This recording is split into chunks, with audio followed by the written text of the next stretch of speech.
Persatuan Dokter Jantung Amerika. Dan mereka memberikan kriteria hipertensi atau darah tinggi adalah 120/80. Jadi tidak boleh lebih dari 120/80.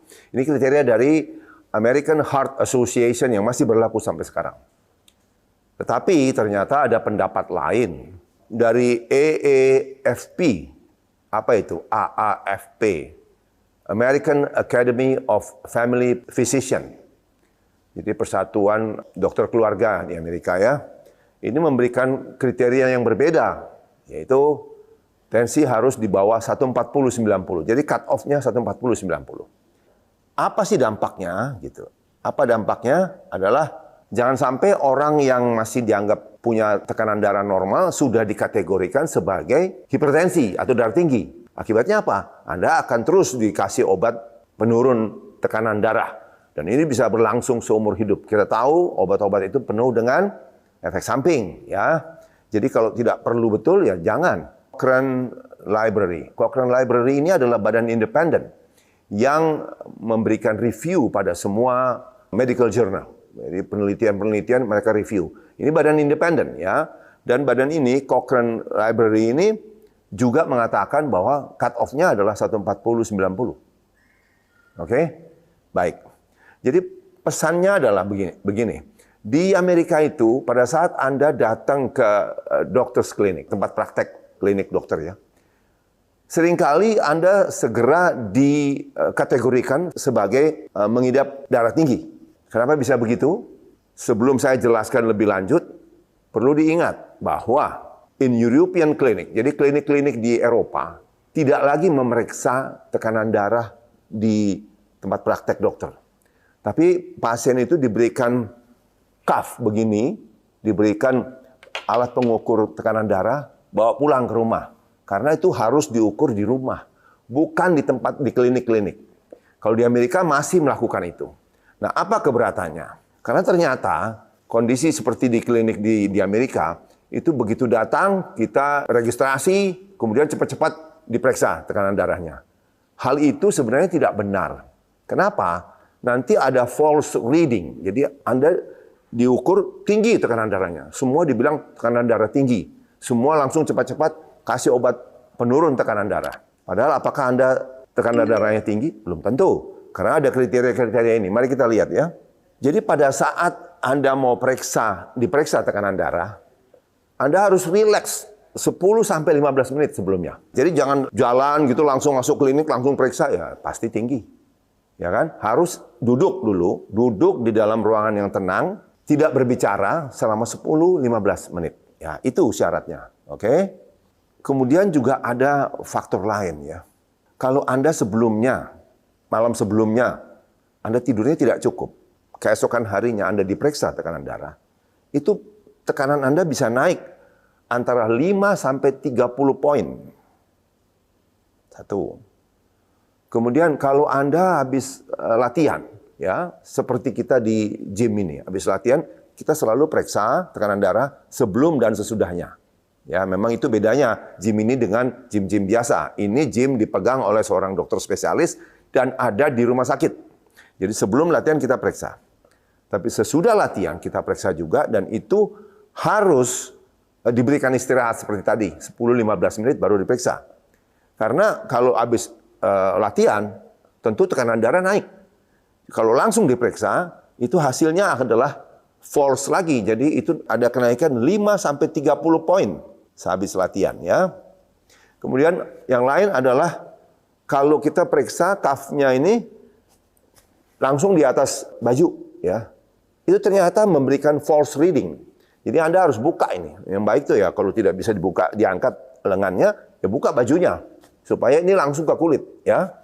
Karena kalau melalui baju, melalui pakaian, teorinya mengatakan, literatur mengatakan itu tekanan darah Anda bisa naik 10-20 poin.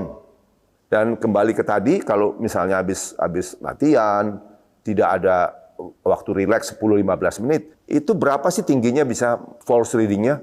10-50 poin. Ya. Jadi tadinya Anda tidak hipertensi, jadi hipertensi. Kemudian ada ukuran cuff ini yang salah. Biasanya itu terlalu kecil. Jadi kalau orangnya besar, tangannya besar, pakai cuff yang standar, itu kadang-kadang memberikan reading yang salah. Karena kalau cuff-nya terlalu kecil, itu bisa naik tekanan darah Anda antara 2 sampai 10 poin. Kemudian, sering kali kita lihat pada saat diperiksa, itu ditanya oleh perawat. Gimana Pak, apa mengenai di anamnesa namanya, ditanya-tanya lah riwayatnya bagaimana, berapa lama, keluhan dan sebagainya. Pada saat Anda jawab, Anda berbicara, itu naik lagi tekanan darah Anda sampai 10 mm Hg. 10 poin. Nah, ini yang sering. Kopi. Kalau Anda habis minum kopi, itu bisa naik sampai antara 5 sampai 25 poin. Ingat, kopi itu jadi clear up, keluar dari sistem kita, itu sampai 9 jam. Ya. Tentu kalau habis minum, itu efeknya lebih besar. Kemudian dia turun. Ya. Makanya sekalian saya singgung, kalau Anda minum kopi jam 3, jam 4 sore-sore itu, biasanya susah tidur nanti. Karena kopi itu masih ada dalam tubuh Anda, belum dibersihkan, belum dikeluarkan. Juga tentu ini mungkin tidak berlaku di kita. Tapi kalau kita ada dalam ruangan yang dingin sekali katanya, itu tekanan darah kita naik 2 sampai 10 poin. Terus ini yang sering juga, kalau mau ditensi, Anda harus ke toilet dulu. Harus buang air kecil dulu, harus kencing dulu. Karena pada saat kandung kemih Anda penuh, ya, itu tekanan darah Anda akan naik 10-20 poin. Kemudian posisi juga penting. Kalau Anda cross leg, begini ya, cross leg ya. Terus kemudian juga dangling, dikatakan dangling itu kalau kita duduk di tempat lebih tinggi, ya, lebih tinggi, kemudian kaki kita bisa goyang-goyang gini. Itu tidak baik. Karena itu dangling itu dan cross leg itu bisa meningkatkan tekanan darah kita 2 sampai 8 poin. Jadi sekali lagi tadi ingat full bladder. Jadi kalau kandung kemih kita penuh, harus kosongkan dulu baru kita diperiksa tekanan darah. Dan juga kalau Anda ingin BAB, lakukan dulu. Karena pada saat Anda menahan, tekanan darah Anda naik. Dan kalau Anda stres, dalam kondisi stres, marah, ya, kecewa, itu bisa naik tinggi sekali. Bahkan sampai, tentu tiap orang beda, bahkan pernah dicatat sampai naik 50 mm Hg. 50 poin lebih tinggi. Jadi semua orang-orang yang tidak hipertensi jadi hipertensi nih, dikategorikan hipertensi. Jadi sekali lagi poinnya adalah occasional high blood pressure. Jadi kalau tekanan darah Anda tinggi sesekali ya, itu belum bisa dikatakan, oh Anda darah tinggi. Jadi kalau misalnya Anda datang ke praktek di klinik, periksa, oh tinggi, 150. Perlu obat langsung. Sebenarnya tidak bisa, karena dikatakan kalau occasional itu belum bisa dikategorikan tekanan darah tinggi. Jadi bagaimana? Karena pengukuran tekanan darah itu sebenarnya tidak di klinik, tapi di rumah. Yang kayak gini ini Anda periksa di rumah. Basal itu pertama periksa adalah bangun pagi, kemudian Anda duduk dulu, kembali 10-15 menit, Anda periksa. Tapi begini, kalau misalnya tinggi, jangan stres. Diulang lagi kedua kali, ketiga kali, itu Anda sudah stres. Makin Anda stres, makin naik itu tekanan darah. Jadi kalau misalnya pagi periksa, hasilnya berapa? Sekali aja Anda tulis, catat. Kemudian 12 jam kemudian, periksa lagi dengan syarat yang sama, 10-15 menit istirahat, kemudian periksa, catat. Lakukan ini selama 7-14 hari. Dari 7-14 hari ini, kemudian datanya itu Anda rata-rata. Itulah tekanan darah Anda.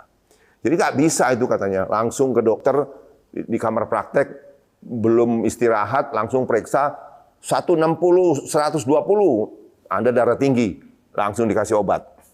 Itu tidak betul.